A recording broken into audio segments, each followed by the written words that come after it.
तो आज तारीख है 22 सितंबर, और 22 सितंबर की जो पहली न्यूज आई है वो तो आई है यूके को लेके, कि यूके ने इंडिया के जो लोग आ रहे थे अभी तक उन लोगों को रेड लिस्ट में डाल के रखा था, क्योंकि बेसिकली यूके ने साफ कह दिया था कि इंडिया से आने वाले जितने भी लोग हैं उनको हम मतलब पूरी तरीके से रोक ही रखा था यूके ने, कि वहां पे वैक्सीन वैक्सीन सही से नहीं चल रही है, ऊपर से इंडिया में सेकेंड वेव आ गई थी। तब से यूके ने इंडिया से आने वाले ट्रेवलर्स को रेड लिस्ट में डाल के रखा था। तो अभी रेड लिस्ट से हटा के एम्बर लिस्ट में डाल दिया है, और ये भी कह दिया है कि हाँ फिर भी मतलब यूके अगर जाओगे तो 10 दिन का क्वारंटाइन तो फिर भी करना पड़ेगा। अब इन सब चीजों को देखते हुए ना, क्योंकि इंडिया इंडिया से उसने वैक्सीन मांगी थी, इंडिया ने वैक्सीन दी तो उसने अपने लोगों को लगाई नहीं, ऊपर से कह दिया इंडिया की वैक्सीन सही नहीं है। और वहीं हम देखते हैं कि यूके की ही यूनिवर्सिटी है जिसके साथ में मिलके हमारे हिंदुस्तान बायोटेक ने मिलके उसके साथ में वैक्सीन बनाई थी, और वो खुद ने ही साथ में मिलके बनाई हुई वैक्सीन को खुद से ही इंडिया के ऊपर ऐसे अलग अलग स्टेप्स उठा रहा है। तो इंडिया ने साफ कह दिया है कि अगर यूके कुछ दिनों में नहीं मानता है तो इंडिया भी रेसिप्रोकल स्टेप्स जो यूके के खिलाफ बनते हैं वो उठाना शुरू कर देगा। एक नेक्स्ट न्यूज आई है गर्ल्स के एनडीए में लेके, मतलब कि मई 2021 में जो एनडीए का एग्जाम होगा उसमें जो लड़कियां हैं वो भी एग्जाम देंगी एनडीए का। अब थोड़ी हम बात कर ले रहे हैं आर्म्ड फोर्सेस में लड़कियों की हालत को लेके। तो 1992 से पहले हम देखते हैं कि महिलाएं किसी भी प्रकार से किसी भी आर्म्ड फोर्स में कहीं भी कॉम्बैक्ट या किसी भी नॉन मेडिकल पोस्ट पे थी नहीं। 1992 के बाद महिलाओं को एसएससी के द्वारा पहली बार नॉन मेडिकल पोस्ट दी गई। उसके बाद में हम लोग देखते हैं कि 2020 में जो परमानेंट कमीशंस होती हैं, जो कॉम्बैट पोस्ट होती हैं, उन पे देने की बात कही थी सुप्रीम कोर्ट ने। तो हमारी सरकार ने कह दिया था कि साइकोलॉजिकल लिमिटेशंस होती हैं, फिजिकल लिमिटेशंस होती हैं महिलाओं के साथ में, इस वजह से हम महिलाओं को कॉम्बैट पोस्ट नहीं दे सकते, नॉन मेडिकल पोस्ट दे सकते हैं बट कॉम्बैट पोस्ट नहीं दे सकते। तो फिर सुप्रीम कोर्ट ने कहा था ये तो जेंडर डिस्क्रिमिनेशन है, और साइकोलॉजिकल कौन सी लिमिटेशंस होती हैं ये वो फलाने का ने। तो एट दी एंड अभी ये हो गया है कि अब गर्ल्स को भी जो कॉम्बैट पोस्ट है उन पे रखा जाएगा, और एनडीए एग्जाम जो मई 2021 में होने वाला है उसमें गर्ल्स भी भाग लेंगी। अब हम देखते हैं कि पहले स्टार्टिंग में जब 1990 की बात करते हैं, 1992 की, जब महिलाएं पहली बार आर्म्ड फोर्सेस से हटके आई थी नॉन नॉन आर्म्ड फोर्सेस में। तो नॉन आर्म्ड में हम लोग देखते हैं कि पहली बार जो आईएनएस विक्रमादित्य है, आईएनएस शक्ति है, वहां पे पोस्ट करी गई थी पहली बार।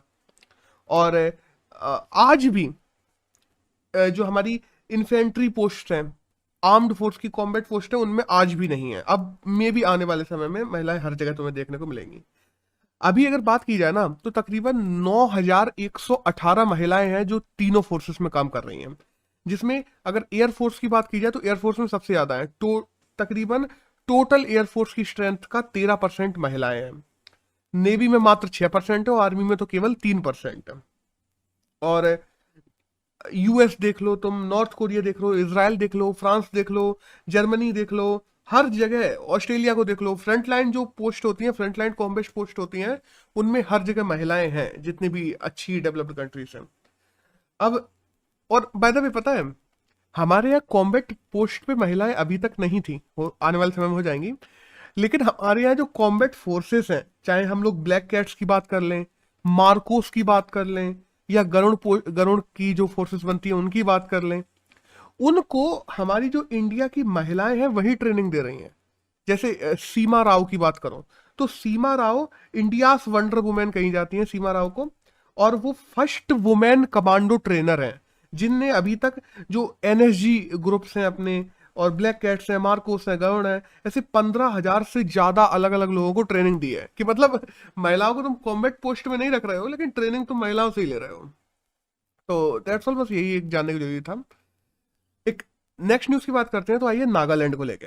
ये भी द हिंदू की फ्रंट पेज पे ही है कि नागालैंड और असम दोनों के सीएम थे, और जो आई एनएससीएन है, एनएससीएन आईएम, उनके जो हेड हैं वो भी आए थे।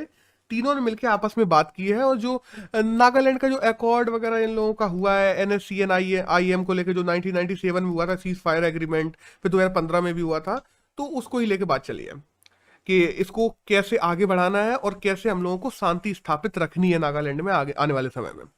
अब इस पे पूरा होलिस्टिक बात करते हैं। देखो 1826 में हम लोग देखते हैं कि ब्रिटिशर्स ने असम को सबसे पहले हड़पा था। असम पे मतलब ब्रिटिशर्स का राज हुआ था 1826 में, और असम से उन लोगों ने काट के जो नागा हिल्स का पार्ट है वो काट के नागा हिल्स डिस्ट्रिक्ट अलग बना दी थी। फिर 1958 में हम लोग देखते हैं जब यहाँ से ब्रिटिशर्स चले जाते हैं, उसके बाद 1918 में, सॉरी 1918 में वहां पे नागा क्लब बन जाता है, जो ये कहता है कि हमें यहाँ पे ऑटोनॉमी चाहिए, हमें नहीं चाहिए तुम्हारे, ना तो ब्रिटिशर्स चाहिए ना इंडियन के कोई चाहिए, हमें अपना अपना चाहिए। उसके बाद हम देखते हैं कि 1947 में जब ब्रिटिशर्स चले जाते हैं तब वहां पे एक काउंसिल बनती है जिसका नाम है एनएनसी, नागा नेशनल काउंसिल, जो ये कहती है कि हम खुद इंडिपेंडेंट हो गए हैं। वो अपनी आर्मी बना लेती है नागालैंड में, नागालैंड में वो लोग अपनी आर्मी बना लेते हैं, वो लोग अपना संविधान बना लेते हैं, वो लोग अपने लॉ बना लेते हैं। और वहां पर उस टाइम पे याद करो हेड कौन था, एनएनसी को बनाने वाला फीजो था जिसने बनाया था। अब सोचो 1947 से लेके 1958 तक तकरीबन 10 साल तक फीजो ने नागालैंड पर राज किया पूरी तरीके से। और ये भी हम जानते हैं कि एनएनसी को बैक सपोर्ट चाइना का था ही था। तो उसके बाद में 1958 में हमारी यहाँ से आर्मी भेजी जाती है जब पता पड़ता है कि वो इंडियन कॉन्स्टिट्यूशन को मानने को तैयार नहीं है, मिलने को तैयार नहीं है। तो हमारी इंडियन आर्मी भेजी जाती हैं जो वहां पे उन लोगों को खत्म करती हैं। सीधी सी बात, फीजो वगैरह, फीजो हम देखते हैं फीजो वहां से चाइना भाग जाता है। फिर फीजो कहा जाता है कि चाइना में चला गया था, आज भी उसका परिवार चाइना में है। तो फीजो वहां से चाइना भाग जाता है और उसकी उसकी आर्मी जो उसका कॉन्स्टिट्यूशन है वो सब खत्म कर दिया जाता है। और 1963 में हम लोग नागालैंड को एक स्टेट के रूप में स्थापित कर देते हैं। इसके बाद में क्या हुआ ना, जो हेड था वो तो भाग गया, तो जो बचे हुए लोग थे वो लोग अलग अलग हो जाते हैं। तो 1975 में शिलोंग एकॉर्ड होता है, और शिलोंग एकॉर्ड के समय दो एनएनसी दो भागों में बट जाती है, जिसके नाम थे, पहला तो था एनएससीएन के और एनएससीएन आईएम। दो एनएससीएन बन जाते हैं एनएनसी से। तो एनएससीएन के है वो तो समय के साथ में खत्म हो जाता है और धीरे धीरे करके वो इंडिया के ही हो जाते हैं, मतलब उन लोगों ने इंडिया के साथ में अकॉर्ड कर लिया, तो शिलोंग अकॉर्ड से ही वो लोग खत्म होना शुरू हो गए थे। जो एनएससीएन आईएम है वो अभी भी वहां पे बना हुआ है, और उसकी प्रॉब्लम ये है, वो आज भी ये कहते हैं कि हमें तो वो क्या अपना खुद का फ्लैग चाहिए, खुद का कॉन्स्टिट्यूशन चाहिए, हमें ग्रेटर नागालैंड चाहिए। मतलब ग्रेटर नागालैंड का मतलब ये है उसमें असम का पार्ट भी चाहिए, मिजोरम का पार्ट भी चाहिए, म्यांमार का पार्ट भी चाहिए जो अपना देश ही नहीं है। तो ग्रेटर नागालैंड की बात करते हैं वो लोग, आईएनएससीएन आईएम। और आईएनएससीएन आईएम के साथ में हम लोगों ने 1997 में सीज फायर एग्रीमेंट कर लिया था कि तुम भी आम लोगों को नहीं मारोगे, हम भी नहीं मारेंगे, आपस में गोलियां नहीं चलेंगी। और वहां पे जो गवर्नमेंट वगैरह स्थापित है वो भी इन लोगों को बढ़ाने में मदद करेगी, इन लोगों को जो फोर्सेस हैं या मान लो इन लोगों को जो अलग अलग जॉब्स हैं उनमें प्राथमिकता देगी, इस सब की बात हो गई थी। उसके बाद में 2015 में भी इसकी बात हुई थी, तब भी ये लोग फ्लैग कॉन्स्टिट्यूशन और ग्रेटर नागालैंड मांग रहे थे। और 2015, और सुनो बाय द वे, 1997 वाले अकॉर्ड की हमें पता है कि उसमें क्या था, 2015 वाले अकॉर्ड में क्या था गवर्नमेंट ने आज तक डिस्क्लोज नहीं किया है। और अभी जो बात हुई है, अभी भी इन्हीं चीजों को लेकर बात हुई है कि हाँ सीज फायर को कैसे बढ़ाना है, क्या करना है, दैट्स ऑल। तो ये एक छोटी सी न्यूज थी, बस हमें इसका बैकग्राउंड जानने की जरूरत थी कि नागालैंड में क्या इश्यू है एनएनएससीएन को। अब एक नेक्स्ट न्यूज की बात करते हैं, वो आइए स्कूल की टेक्स्ट बुक के लेके। हम देखते हैं ना एनसीईआरटीज वगैरह चलती हैं, अलग अलग टेक्स्ट बुक चलती हैं स्कूल्स में, सरकारी स्कूलों में। तो उन टेक्स्ट बुक को रिवाइज किया जा रहा है। हम देखते हैं कि न्यू एजुकेशन पॉलिसी आई है, 2020 में आ गई है, तो उस वजह से टेक्स्ट बुक को रिवाइज किया जा रहा है। 12 लोगों की एक कमेटी बना दी गई है जिसके अध्यक्ष है कस्तूरी रंगन, और कस्तूरी रंगन की अध्यक्षता में ये 3 साल के लिए कमेटी बनी है। और इनसे कहा गया है कि 2024 तक ये नई एनसीईआरटी, नई टेक्स्ट बुक में क्या हटाना है, टेक्स्ट बुक में क्या जोड़ना है, टेक्स्ट बुक में कौन सी चीजें बदलनी है, इन सबको तय करके और बताएंगे। ब्रो अब देखो, तुम बदल तो दोगे, करिकुलम तो बदल दोगे, लेकिन प्रॉब्लम पता सबसे बड़ी क्या है, क्वालिटी ऑफ एजुकेशन भी बदलना जरूरी है। केवल करिकुलम बदलने से सब कुछ होता नहीं है। तुम कैसे टीचर वहां पे क्वालिटी दे रहा है, कैसे टीचर लोगों को पढ़ा रहा है, बच्चों को पढ़ा रहा है, वो ज्यादा डिपेंड करता है। कस्तूरी रंजन कमेटी मैं मान सकता हूँ कि हाँ टेक्स्ट बुक में चेंजेस कर देगी, बट वो टेक्स्ट बुक के चेंजेस बच्चों तक कैसे पहुंच रहे हैं उस पर भी डिपेंड करता है। क्वालिटी ऑफ एजुकेशन भी बदलना जरूरी है। अब थोड़ी कस्तूरी रंगन की बात कर लें तो 1940 में ये पैदा हुए थे, पद्म विभूषण अवार्ड मिला हुआ है इनको, इसरो के अध्यक्ष भी रहे हैं कस्तूरी रंगन 1994 से लेकर 1903 तक, तकरीबन 9 साल तक इसरो के अध्यक्ष भी रहे हैं कस्तूरी रंगन। और अब थोड़ी नई एजुकेशन पॉलिसी की बात आई है तो इसकी भी बात कर ले रहे हैं कि नई एजुकेशन पॉलिसी 2020 में आई थी। जिसमें हम देखते हैं कि स्ट्रीम्स के कुछ तुम लिमिटेड स्ट्रीम्स ही ले सकते थे, अब तुम 9th के बाद चाहो तो इसके साथ में तुम कॉमर्स के साथ साथ में मैथ भी ले सकते हो, और साइंस के साथ साथ में कॉमर्स भी ले सकते हो। ये सब चीज़ें करती हैं। जो अपना 10+2 करिकुलम था उसको बदल के 5+3+4 कर दिया है। एग्जाम जो सिंगुलर एग्जाम्स होते थे साल में, उसको ट्वाइस एग्जाम में बदल दिया गया है, और वो एग्जाम मतलब ऐसे हार्श नहीं होंगे, ग्रेडिंग सिस्टम में बदला जा रहा है उसको। और जैसे हम देखते थे पहले डिग्रीज जब हम लेते हैं कॉलेज में, तो 3 साल की, 2 साल की, 4 साल की डिग्रीज होती हैं। उनमें इन लोगों ने ऐसा कर दिया कि हाँ, अगर तुम डिग्री बीच में भी छोड़ना चाहो छोड़ सकते हो, उसमें तुम्हें पॉइंट्स मिल जाएंगे। डिप्लोमा भी ले सकते हो 1 साल की डिग्री करके।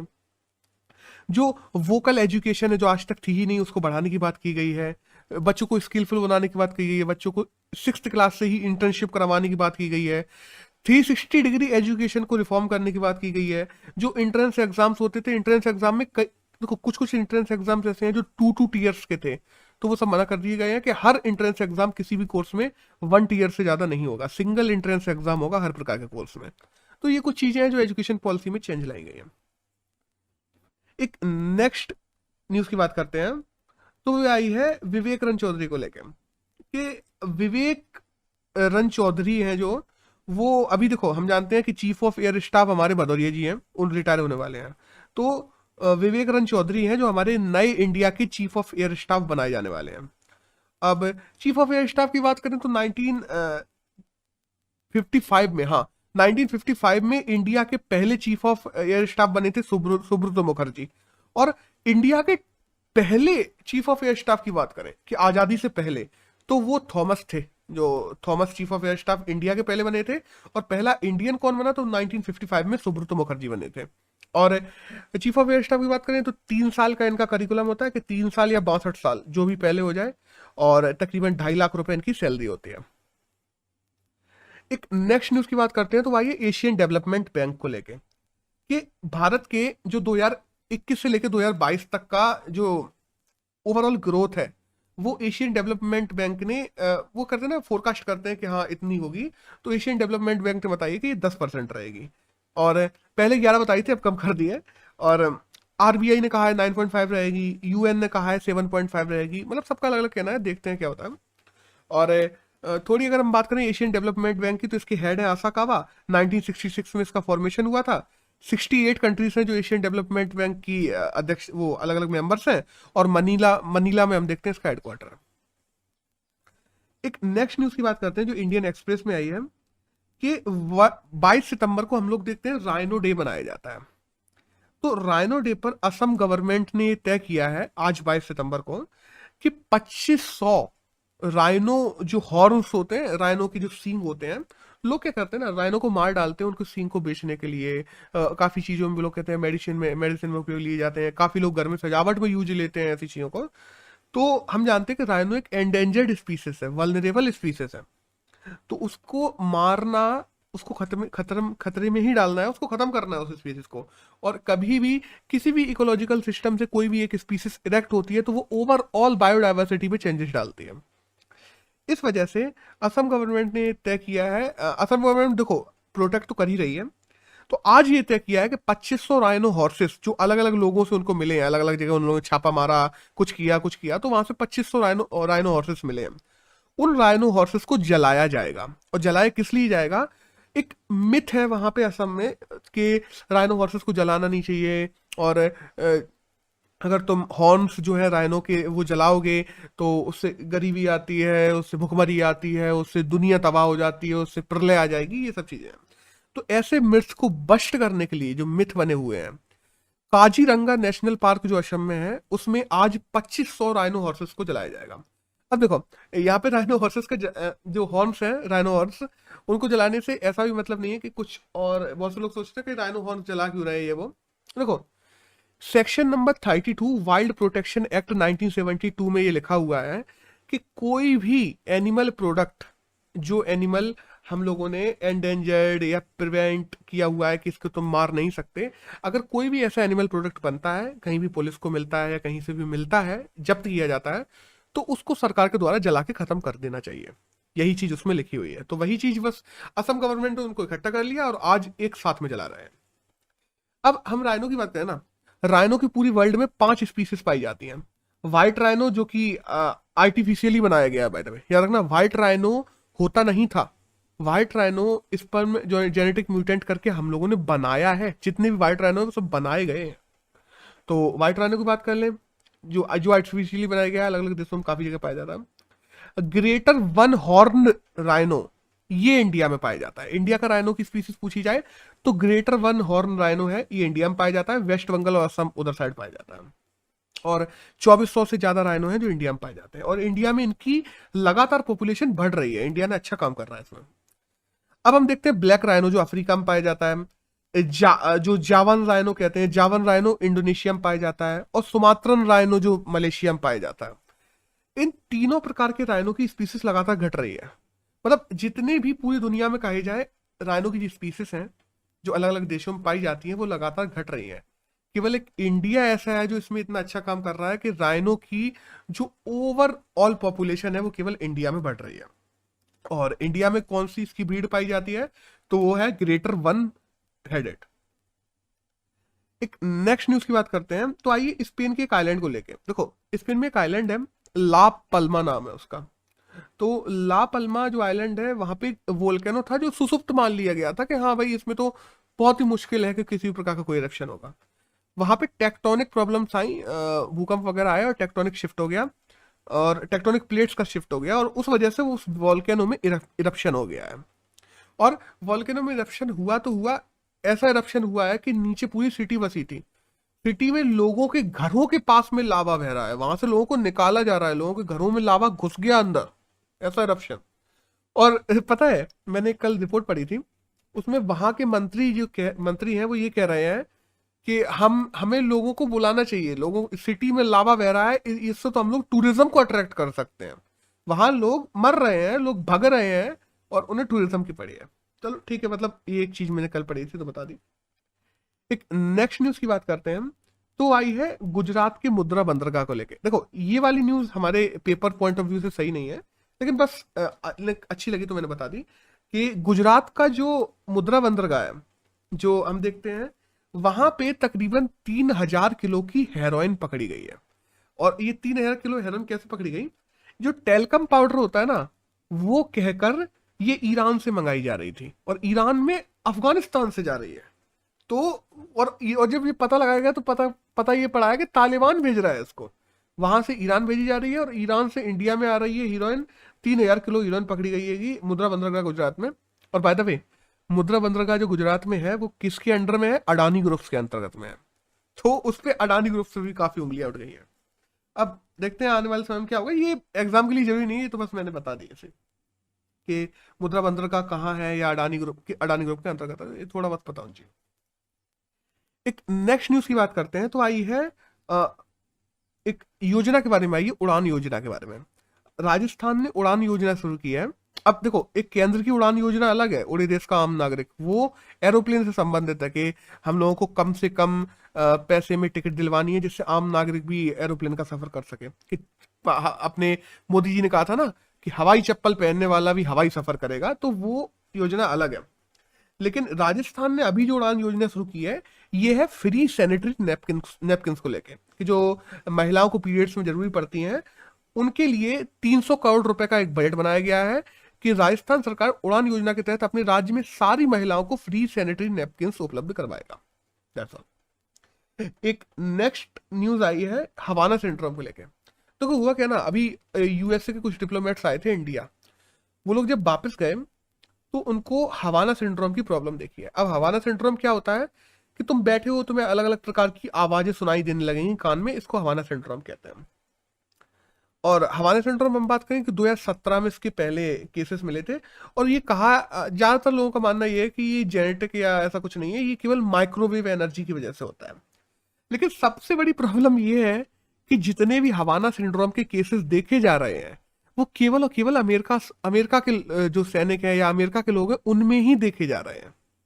चाहे हम बात कर लें अभी वियतनाम से जब लौट के गए थे अमेरिका के सैनिक, तब भी उनमें हवाना सिंड्रोम देखा गया था। इंडिया से लौट के गए हैं उनमें हवाना मिल रहा है, यूके से लौट के गए हैं तो उनमें हवाना है। तो अगर ऐसा कोई सिंड्रोम है तो इंडियंस में भी तो दिखना चाहिए, यूके के लोगों में भी, मलेशिया के लोगों में भी कहीं नहीं दिख रहा है। केवल यूएस के जो लोग हैं उनमें हवाना सिंड्रोम की प्रॉब्लम पाई जा रही है।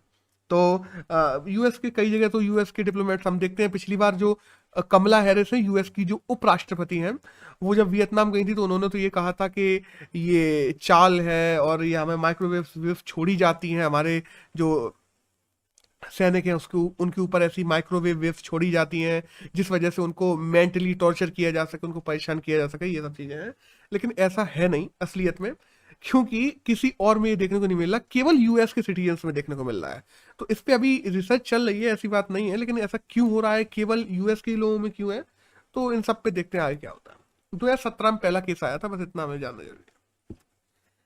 एक नेक्स्ट न्यूज की बात करते हैं, वो आई है हेम्बोल्ट पेंगुइन को लेके, कि जो हम देखते हैं बाइकोला जू जो मुंबई में है हमारा, तो बाइकोला जू में इंडिया में पहली बार हेम्बोल्ट पेंगुइन लाई गई है। हेम्बोल्ट पेंगुइन मतलब पेंगुइन्स में सबसे छोटी मानी जाती है कद में, और हेम्बोल्ट पेंगुइन का नाम हेम्बोल्ट एलेक्जेंडर हेम्बोल्ट के नाम पर रखा गया था 1799 में, जिन्होंने पहली बार इस पेंगुइन को खोजा था।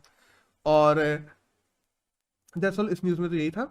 अब एक नेक्स्ट न्यूज की बात करते हैं हम, वो आई है प्लेनेट 9 को लेके। हम देखते ना कि अभी तक केवल 8 प्लेनेट है हमारे सोलर सिस्टम में, पहले 9 थे, प्लूटो 2006 में हटा दिया था। फिर अभी प्लेनेट 9 एक नया प्लेनेट है, उसको जोड़ने की बात की जा रही है, जो टोटल एक ब्लैक प्लेनेट है, और वो खोजा भी गया है, और वो हमारे सोलर सिस्टम में सही तरीके से अपने ऑर्बिट है, उसमें इलेक्ट्रिकल वाइज घूम भी सही रहा है, हर चीज सही है। तो इस पे अभी और रिसर्च चल रही है। अभी तो इसका नाम रखा गया है BP519। अब देखते हैं आगे इसका हो सकता है नया नाम रख के शायद में भी जोड़ दिया जाए। और ये ब्लैक कलर का है बाय द वे, तो काफी साइंटिस्टों का कहना ये है कि ऐसा ना हो कि इस पे आगे पीछे कहीं कोई ब्लैक होल की कोई प्रॉब्लम हो, ये वो, और हम लोग उसको प्लेनेट में जोड़ दें। तो अब देखते हैं, अभी तो इस पर शोध चलेगा, मे भी आने वाले समय में हमें ये हमारे सोलर सिस्टम के 9th प्लेनेट के रूप में देखने को मिल सकता है। एक नेक्स्ट न्यूज की बात करते हैं, तो वो आई है Karnataka religious structure protection bill को लेके। अभी कर्नाटका में क्या हुआ ना, हम देखते हैं पिछले 4-5 साल से जितने भी रिलीजियस स्ट्रक्चर हैं, चाहे हिंदू हो, चाहे मुस्लिम हो, चाहे सिख हो, चाहे ईसाई हो, मंदिर मस्जिद गुरुद्वारे कोई चर्च वगैरह कुछ भी, जो इलीगल तरीके से बने हुए थे कि रोड के बीच में पड़ रहे हैं, डेवलपमेंट प्रोग्राम चल रहे हैं उनके बीच में पड़ रहे हैं, तो उनको तोड़ दिया जाता था, तोड़ के रोड और ये सब बना रहे थे लोग। उस चक्कर में कर्नाटक में लगातार बहुत ज्यादा प्रोटेस्ट हो रहे थे। लोग कह रहे थे रिलीजियस स्ट्रक्चर तोड़ते चले जा रहे हैं डेवलपमेंट के लिए, ये वो फलाने का, लोगों की आस्था की बात आती है वहां पर। तो कर्नाटका ने religious structure protection bill 2021 launch कर दिया वहां पे, और कर्नाटका सरकार ने ये कहा है कि जो लीगल स्ट्रक्चर है वो तो ठीक है, जो इलीगल रिलीजियस स्ट्रक्चर भी है ना, उनको भी अब इस बिल के पास होने के बाद से तोड़ा नहीं जाएगा, चाहे कितना भी बड़ा डेवलपमेंट प्रोजेक्ट क्यों ना चल रहा हो, अनटिल एंड अनलेस वहां की कम्युनिटी ही अगर कह देगी कि हाँ तोड़ दो, कोई सीन नहीं, तो बात अलग है, या शिफ्ट कर दो एक से दूसरी जगह, तो बात अलग है, वरना ना तो उसको तोड़ा जाएगा ना शिफ्ट किया जाएगा। बट देखो, हम ये भी जानते हैं कि डेवलपिंग कंट्री में कहीं भी ऐसे स्ट्रक्चर्स होना, स्ट्रक्चर्स को अगर आस्था की बात है तो एक से दूसरी जगह शिफ्ट भी किया जा सकता है, डेवलपमेंट में ऐसी चीजें आड़े नहीं आनी चाहिए। बट वही है ना, वोट बैंक भी तो है, तो वो भी बचाना है, तो इसलिए इन लोगों ने पारित कर दिया ये बिल। अभी एक नेक्स्ट न्यूज आई है Asia first hybrid flying car को लेकर, कि हमारे जो सिविल एविएशन मिनिस्टर है ज्योतिरादित्य सिंधिया, उनके द्वारा Asia first hybrid flying car को लॉन्च किया गया है इंडिया में। उनका कहना है कि हाइब्रिड कार है, इसमें 2 लोग बैठ सकते हैं, अलग अलग जगह जाके अलग अलग ऑपरेशन करेगी, और कल बहुत न्यूज में रही है, और लॉन्च की है, और आने वाले 1-2 समय में ये इंडिया में देखने को मिलेगी। और बाय द वे इंडिया के लिए सोचो, वो एशिया फर्स्ट हाइब्रिड कार है, लेकिन इंडिया के लिए इसको बनाएगा कौन? चाइना बनाएगा। इंडिया और चाइना दोनों मिलकर बनाएंगे। तो चाइना ने खुद के यहाँ शुरू नहीं किया, इंडिया के यहाँ पहले करवा रहा है। एक नेक्स्ट न्यूज की बात करते हैं, तो एक छोटी न्यूज है कि इंटरनेशनल डे ऑफ पीस है, जो आज है 21 सितंबर को। यूएन ने तय किया था कि हर सितंबर के 3rd ट्यूसडे को इंटरनेशनल डे ऑफ पीस मनाया जाया करेगा, तो वो आज है। तो यहाँ हमारी न्यूज खत्म होती है और यहाँ से एडिटोरियल शुरू होते हैं। तो पहला जो एडिटोरियल है वो आया है एक यूकेयूएस को लेके। हम लोग देखते हैं ना, एक ट्राइलेटरल सिक्योरिटी अलायंस बन गया है नया, ऑस्ट्रेलिया, यूएस और यूके ने बनाया है AUKUS। और देखो क्वाड भी बना हुआ है, हम लोगों ने देखा था, जिसमें इंडिया है, ऑस्ट्रेलिया है, यूएस है, यूके है। तो केवल इंडिया को बाहर करके इन लोगों ने AUKUS करके एक नया बना लिया था। इसकी हम लोगों ने शायद परसों नरसों बात भी कर ली थी करंट अफेयर्स में। तो अब प्रॉब्लम ये ना जो इंडो पैसिफिक प्रॉब्लम्स हैं उनको खत्म करने के लिए इन लोगों का कहना है कि ये बनाया है, कि सिक्योरिटी थ्रेट्स हैं जो बढ़ रहे हैं, जो सेंसिटिव प्रॉब्लम्स हैं उनको कम करने के लिए, जो लोगों की साम्राज्यवादी स्थितियां हैं उनको कम करने के लिए, लोगों की हेजिमनी को कम करने के लिए, दूसरे किसी देशों पे अधिकार ना जमाने लगे दूसरे देश, उनको कम करने के लिए ये बनाया गया है। अब कहना तो ये है ऑस्ट्रेलिया, यूएस, यूके का, लेकिन हम सीधे जानते हैं कि ये इंडो पैसिफिक में किसको टारगेट कर रहे हैं, चाइना को टारगेट कर रहे हैं। बट चाइना को टारगेट करते करते इन लोगों ने किया क्या ना, कि यहाँ पे इंडिया को नहीं लिया इस अलायंस में।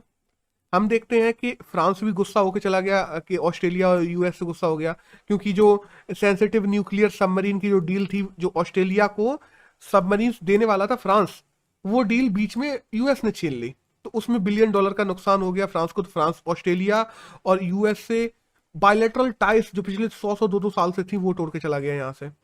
जबकि हम देखते हैं कि एशिया पैसिफिक में अगर हिस्टोरिकल बैकग्राउंड में देखा जाए तो फ्रांस का बहुत बड़ा रोल रहा है, और अगर किसी के कल्चरल रोल बहुत बड़ा रहा हो, तो अगर ऐसा कोई ग्रुप बनाया जा रहा हो जो पीस स्थापित करने के लिए, तो उस कल्चरल एंटिटी को रखना जरूरी है ऐसी जगह पे। लेकिन ठीक है, उन लोगों ने इसको भी नहीं रखा, तो इस वजह से फ्रांस भी गुस्सा हो गया, इंडिया को भी नहीं रखा। तुम चाइना की बढ़ती क्षमता और जो बढ़ता क्षेत्र है उससे डरे हुए हैं काफी देर, सही वाली बात तो ये है। जो पावर का टेक्टोनिक शिफ्ट आ रहा है, कि हम देखते हैं कि यूएस और जो बड़े देश हैं उनसे पावर शिफ्ट होके एशिया में आ रही है धीरे धीरे, चाइना हुआ, इंडिया हुआ, ये एक इमर्जिंग पावर के रूप में उभर रहे हैं। इनसे काफी लोग डरे हुए हैं, और चाइना से तो खासकर इसलिए और डरे हुए हैं कि उसकी साम्राज्यवादी स्थिति है, उसने साफ कह दिया है कि 2040 तक हम अरुणाचल प्रदेश ले लेंगे, 2050 तक हम ताइवान ले लेंगे। तो ये जो स्थितियां हैं, इनको ये जो साम्राज्यवादी स्थितियां, और इन लोगों का कहना यह है कि हमें किसी के बढ़ने से प्रॉब्लम नहीं है, किसी की शक्ति बढ़ने से प्रॉब्लम नहीं है, बट उनकी जो विस्तारवादी नीति है कि हम दूसरे देशों में विस्तार करें, उससे प्रॉब्लम है। तो लेकिन प्रॉब्लम पता क्या है, तुम चाहते हो कि हम पावर से काम करें, हम पावर लगाएं सारे बड़े बड़े देश मिलके, और लोगों की साम्राज्यवादी नीतियों को, विस्तारवादी नीतियों को रोकें, बट तुम्हारे जो एफर्ट्स है वो स्कैटर्ड होते जा रहे हैं। अब एफर्ट स्कैटर्ड कैसे हैं?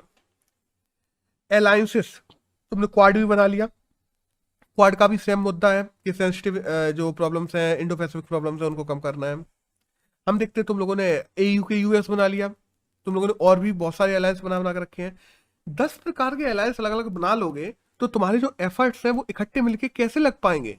तुम्हें चाहिए कि मिलके, एक साथ मिलके सारे देश एक अलायंस बनाए जिसपे जोर दें, तब कोई चेंज लाया जा सकता है। ऐसे 50 अलायंस बना देने से कुछ चेंज नहीं लाया जा सकता। प्रॉब्लम ये है सबसे बड़ी। तुम बैलेंस ऑफ पावर की बात करते हो इंडो पैसिफिक रीजन में, तुम लाइक माइंडेड लोगों को लाने की बात करते हो, तो कोई एक स्पेसिफिक ग्रुप में क्यों नहीं लाते हो? एशियन कंट्रीज में जो लाइक माइंडेड कंट्रीज हैं उनको एक ग्रुप बनाया जाए और वो सब साथ मिलके काम करें, तभी किसी देश की हेजेमनी को रोका जा सकता है। ऐसे तुम एशिया से बाहर बैठे हो, तुम एशिया में किसी की हेजेमनी को रोकना चाहते हो, बहुत मुश्किल है जब तक तुम यहाँ की कंट्रीज को नहीं मिलाओगे। और मिलाओगे तो फिर तुम 50 प्रकार के ग्रुप बना दे रहे हो, 500 प्रकार के अलायंस बना दे रहे हो, तो किसी भी प्रकार से एफर्ट तुम्हारे स्कैटर्ड हो जाएंगे और एक एक्सप्रेशन जो तुम डालना चाहते हो वो नहीं, कभी भी डल नहीं सकता। तो दैट्स ऑल, यही सब लिखा हुआ था इसमें। एक नेक्स्ट एडिटोरियल की बात करते हैं, तो वो आई है इंडिया के सेंसस को लेके। क्या हम देखते हैं ना, चाहे हम गवर्नमेंट की बात करें, सेंसस क्यों जरूरी है हमारे लिए, पहले तो ये बात करते हैं। चाहे हम मेजर इकोनॉमिक डिसीजंस की बात करें, चाहे हम डेवलपमेंटल गोल्स की बात करें, चाहे हम नई नीतियां बनाने की बात करें, चाहे हम पुरानी नीतियों में चेंजेस लाने की बात करें, इन सब के लिए हमें सेंसस की जरूरत होती है। हमें ओवरऑल इंडिया में कैसे काम करना है, डिटेल कैसे करनी है, इनके लिए भी जरूरी होता है कि हमारे पास में सेंसस हो, हमारे पास में डाटा हो लोगों का कि हमारे यहाँ लोग कितने हैं, कैसे हैं, क्या है। तो इसमें डिले क्यों हो रहा है? सबसे बड़ी प्रॉब्लम ये है, देखो हमारे यहाँ 3 लोग हैं जो मिलकर इंडिया में सेंसस करते हैं। एक तो है रजिस्ट्रार जनरल ऑफ इंडिया, दूसरा है सेंसस कमिश्नर, और तीसरा है ministry of home affairs. Basically ministry of home affairs में आते हैं ये लोग, लेकिन ये तीनों लोग मिलकर काम करते हैं। अब हम देखते हैं कि 1881 से लगातार सेंसस होना शुरू हो गया था लॉर्ड रिपन के टाइम से। बाय द वे सेंसस से पहले भी होता था, लॉर्ड मेयो के टाइम पे पहला सेंसस हुआ था, बट वो नॉन सिंक्रोनाइज्ड था। जो हर डिकेडल सेंसस था वो उस समय शुरू नहीं हुआ था। 1881 से लॉर्ड रिपन के टाइम से डिकेडल सेंसस स्टार्ट हुआ है, तब से 2021 में होने वाला जो सेंसस है वो 16th सेंसस है, और आजादी की बात से कहा जाए तो ये 7th सेंसस है जो 2021 में हो रहा है। अब जो माइनॉरिटी प्रॉब्लम चल रही है, अभी प्रॉब्लम क्या चल रही है, सारी पार्टी वाले जा जाके लोग मोदी जी से मिल रहे हैं, उनका कहना है कि ओबीसी को सेंसस में डाला जाए। लोग वहां पे जा जाके मोदी जी से कह रहे हैं अपनी अपनी प्रोपेगेंडा ब्रो, और कुछ नहीं है। सीधी सी बात यह है कि अपनी अपनी पार्टी को फायदा पहुंचाने, अपने अपने क्षेत्रीय ग्रुप्स को मजबूत बनाने के लिए उन लोगों को जातीय सेंसस भी चाहिए। लेकिन सबसे बड़ी पता क्या है, इन सब चीजों से ऊपर उठते हुए हमें सेंसस में और क्या चीजें चाहिए हैं।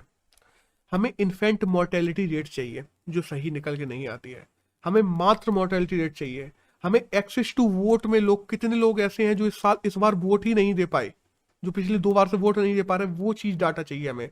हमें डेवलपमेंट गोल्स बनाने हैं, हमें प्लानिंग पॉलिसी फॉर्मेशन करनी है, हमें मतलब पॉलिसी को प्लान करना है, फॉर्मेट करना है, हमें इकोनॉमिक डिसीजन मेकिंग करनी है। इन सब के लिए हमें सेंसस की जरूरत है, जो कि मार्च से लटका हुआ है और अभी तक नहीं हो पा रहा। इस बार ये लोग कह रहे थे कि डिजिटल सेंसस है, 1-1.5 साल में ही डाटा आ जाएगा, क्योंकि 2011 में हम लोग देखते हैं कि 2016 तक, 2015-16 तक आ पाया था पूरा डाटा। तो इस बार ये कहा जा रहा था कि 2021 में होगा, तो वो 1-1.5 साल में 2022-23 तक आ जाएगा पूरा डाटा, क्योंकि डिजिटल सेंसस होने वाला है। ठीक है, लेकिन ये अटका क्यों पड़ा है? इसको तो माइनॉरिटी प्रॉब्लम्स की चलते अटका क्यों रहे हो? इस पर जल्दी से डिसीजन लेके, और क्योंकि तुम्हें देश आगे बढ़ाना है, और देश आगे बढ़ाने के लिए तुम्हें जरूरत ही होता है, ये बात कही गई थी गांधी जी के द्वारा भी, कि देश आगे बढ़ाने के लिए जरूरत ही होता है तुम्हारे देश में कौन है वो जानना, और उसके लिए जरूरी होता है ये जानना कि कि जनगणना करना कि तुम्हारे देश में कैसे लोग हैं, कौन कौन है, किन के लिए काम करना है, किन के लिए कितना काम करना है, कौन कम हो रहा है, कौन ज्यादा हो रहा है, किन के राइट्स बढ़ रहे हैं कि घट रहे हैं, ये सब पता होना, डाटा होना। और इसी सब के चलते हम देखते हैं दादा भाई नौरोजी ने भी यही बात कही थी, और इसी वजह से उन्होंने कहा था कि सेंसस शुरू होना चाहिए। अब जो प्रोपेगेंडा चल रहे हैं कि माइनॉरिटीज को लेकर प्रोपेगेंडा चलाए जाते हैं कि अरे माइनॉरिटीज तो बढ़ रही हैं, और माइनॉरिटीज बहुत बढ़ गई हैं पिछले 10 साल में, और मेजोरिटी ऑफ माइनॉरिटीज को आपस में लड़ाया जाता है, जाति के आधार पर लोगों को बांटा जाता है। इन सबको भी, ये प्रोपेगेंडास को खत्म करने के लिए भी हमारे पास में डाटा होना चाहिए, और उस डाटा के लिए हमें सेंसर जरूरी है। बट इस डाटे में केवल जो चीजें अभी तक थी वही जरूरी नहीं है, हमें एम्प्लॉयमेंट का भी डाटा होना चाहिए, हमारे पास में एजुकेशन का भी डाटा होना चाहिए, हमारे पास में स्वास्थ्य का भी डाटा होना चाहिए। लोगों को स्वास्थ्य सुविधाएं मिल रही है कि नहीं मिल रही है, लोगों को कितने बच्चे एजुकेशन जा रहे हैं, कितने बच्चों को एजुकेशन मिल रही है, कितने बच्चों ने कोरोना के बाद एजुकेशन खो दी है, कितने बच्चों ने स्कूल जाना छोड़ दिया है, ये सब डाटा। एम्प्लॉयमेंट में हम कितने पीछे चले गए हैं, कोरोना की वजह से एम्प्लॉयमेंट पे कितना असर पड़ा है। 2020 से पहले, जब कोरोना नहीं था, उससे पहले भी हम देख रहे थे कि एम्प्लॉयमेंट पे लगातार असर पड़ रहा था, पर कोरोना के बाद में और कितना बड़ा इम्पैक्ट पड़ा है। ये सारा डाटा हमारे पास में निकल के आ सकता है अगर सेंसस को सही तरीके से किया जाए। और ये जो अदर सोशो इकोनॉमिक आइडेंटिटीज हैं इंसान की आइडेंटिटी को जब भी हम देखते हैं सेंसस में, केवल जाति, प्रथा, नाम, इन सब से बांध दिया जाता है। जो अदर सोशो इकोनॉमिक आइडेंटिटीज है, एम्प्लॉयमेंट, एजुकेशन, स्वास्थ्य, इन सबको कभी देखा ही नहीं जाता। इन सबको सेंसस में जोड़ने की जरूरत है, तब एक होलिस्टिक सेंसस निकल के आएगा, जिससे हम इंडिया के आने वाले समय के लिए, इंडिया के लिए अच्छे प्लान्स, अच्छे डेवलपमेंट प्लान्स बना सकते हैं कि कैसे हमें ग्रो करना है, और कैसे इंडिया को आगे लेके जाना है, कैसे देश को बढ़ाना है। तो दैट्स ऑल। आज अगर 22 सितंबर की बात करें तो आज के करंट में तो यही था जो हमारे एग्जाम के लिए जानना जरूरी था। That's all.